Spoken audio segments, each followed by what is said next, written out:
আজকে মূলত হল এবং বিশ্ববিদ্যালয়ে ছাত্র রাজনীতি কেমন হবে এটা নিয়ে আলাপ হচ্ছিল। সবগুলো ছাত্র সংগঠন আলাপ করছে এবং একই সাথে সামনে যেহেতু ডাকসু সেটা নিয়েও পরিস্থিতি হইতে পারে এটা নিয়ে আলাপ হচ্ছিল। তো আমাদের দিক থেকে প্রস্তাবনা হচ্ছে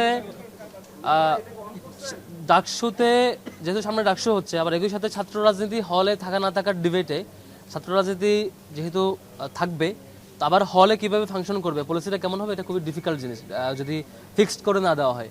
আবার একেবারে নিষিদ্ধ ঘোষণা করার মধ্য দিয়েও সুন্দর সমাধান বের হয়ে আসে না। যেটা হচ্ছে যে ছাত্র সংগঠনগুলো যখন তার রাজনৈতিক কর্মসূচি পরিচালনা করে, নিঃসন্দেহে শিক্ষার্থীরা হলে থাকে, হলে থেকে তার ব্যক্তিগত মত অভিমত প্রকাশ করতে হয়। আবার একই সাথে শিক্ষার্থীদের অ্যাপলিটিক্যাল বা রাজনীতির সাথে সংযুক্ত না এমন অধিকাংশ শিক্ষার্থীর মতামত হচ্ছে হলে রাজনীতি থাকা না থাকার ব্যাপারে।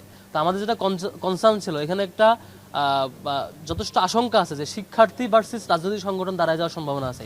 কারণ রাজনৈতিক সংগঠনগুলো স্বাভাবিকভাবেই আমরা চাই যে হচ্ছে হল এবং বিশ্ববিদ্যালয়ের রাজনীতির ব্যাপারে আমাদের অধিকারটুকু মিনিমাম রাইটটুকু থাকুক। আবার যেহেতু বড় সংখ্যক শিক্ষার্থীরা হলের রাজনীতির ব্যাপারে দ্বিমত পোষণ করছেন এবং একটা সমাধান চাচ্ছেন, সেক্ষেত্রে একটার মুখোমুখি করে দেওয়াটা মানে উচিত না।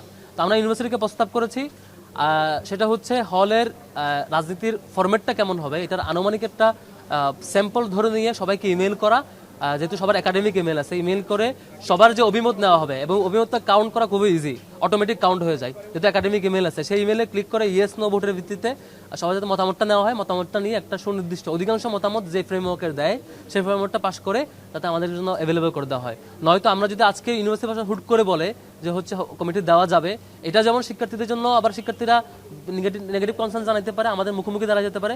আবার দেওয়া যাবে না বললে আবার রাজনৈতিক সংগঠনগুলো অধিকার প্র্যাকটিস করার রাইটটুকু দিচ্ছেন কিনা সেটাও কনফিউশন তৈরি হয়। তো সমাধান একটাই যে সাময়িক মানে একটা প্রাইমারি খসড়া দাঁড় করি, সেই খসড়াটার অ্যাপ্রুভালের জন্য শিক্ষার্থীদের মতামত নেওয়া, এটা ইমেলে পাঠিয়ে দিলে ইমেলে ফিডব্যাকের ভিত্তিতে ইয়েস নো ক্লিক করার মধ্য দিয়ে একটা সবার মতামত নেওয়া যাবে। অধিকাংশ যে মতামত দিবে সেই ভিত্তিতে যদি শিক্ষার্থীরা বলে যে হলে কমিটি দেওয়া যাবে, আমরা দিতে পারবো। আর যদি শিক্ষার্থীরা মতামত দেয় হলে কমিটি না, এই কাজ রেস্ট্রিকশন, সেটাও আমরা করতে পারবো। আমরা এই জায়গায় ফ্লেক্সিবল।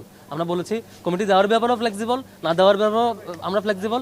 কাজ কতটুকু থাকবে না থাকবে সেটাও ওই শিক্ষার্থীদের মতামতের প্রতি আমরা রেসপেক্ট জানিয়ে আমরা আমাদের কাজ পরিচালনা করবো। আমরা এই জায়গায় কোনো রিজিড মতামত দিয়ে নেই, শিক্ষার্থীদের মতামত নেওয়ার ব্যাপারে আমরা মতামত দিই। দুই একটা সংগঠন এরকম মতামত ব্যক্ত করে তারা বলেছে তারা থাকবে না, এটা নিয়ে আমরা আসলে বিচলিত নই, এটা খুবই স্বাভাবিক। আওয়ামী লীগের বিরুদ্ধে আওয়ামী লীগ যখন 2014 সালে বিনা নির্বাচনে 153টি আসন বিনা নির্বাচনে দখল করার মধ্য দিয়ে ক্ষমতায় আসছে, ছাত্রদল এবং শিবির যখন যৌথভাবে আন্দোলন পরিচালনার মধ্য দিয়ে সারা দেশে সেই আওয়ামী লীগকে ফেসিবাদ না হওয়ার জন্য, তাদের ক্ষমতা থেকে হটানোর জন্য আন্দোলন পরিচালনা করছিল, তখন এই নির্দিষ্ট গ্রুপটা আমাদের সেই আন্দোলনকে ক্রিমিনালাইজ করেছিল। তারা ক্রিমিনালাইজ করে এই আন্দোলনকে সন্ত্রাসী আন্দোলন আখ্যা দিয়ে 14 সালে আওয়ামী লীগকে এম্পাওয়ার করেছে এবং আওয়ামী লীগকে ফেসিবাদ হইতে লং টার্মে এম্পাওয়ার করেছিল।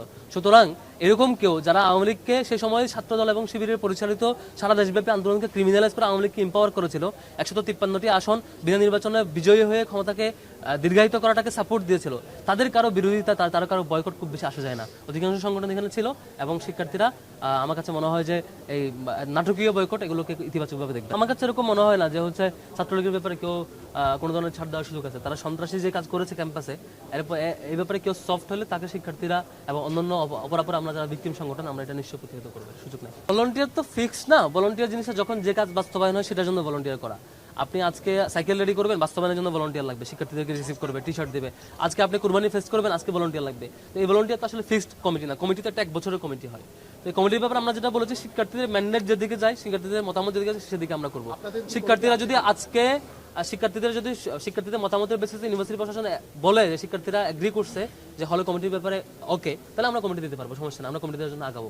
তো এটা এখন তো নাই, আমরা তো ফ্লেক্সিবল, খুবই ফ্লেক্সিবল জায়গায়, যে শিক্ষার্থীরা যখন যে মতামত দেবে সেই অনুযায়ী আমরা ক্লিয়ার করছি। ছাত্র রাজনীতি থাকতে হবে অবশ্যই, ছাত্র রাজনীতি না চার কোনো প্রশ্নই আছে না। ছাত্র রাজনীতি বাংলাদেশের ইতিহাস তো ছাত্র রাজনীতির মধ্য দিয়ে লিডারশিপ যে বেড়ে উঠেছে তারা ইতিহাস তৈরি করেছে, তার ছাত্র রাজনীতি অবশ্যই থাকতে হবে ক্যাম্পাসে।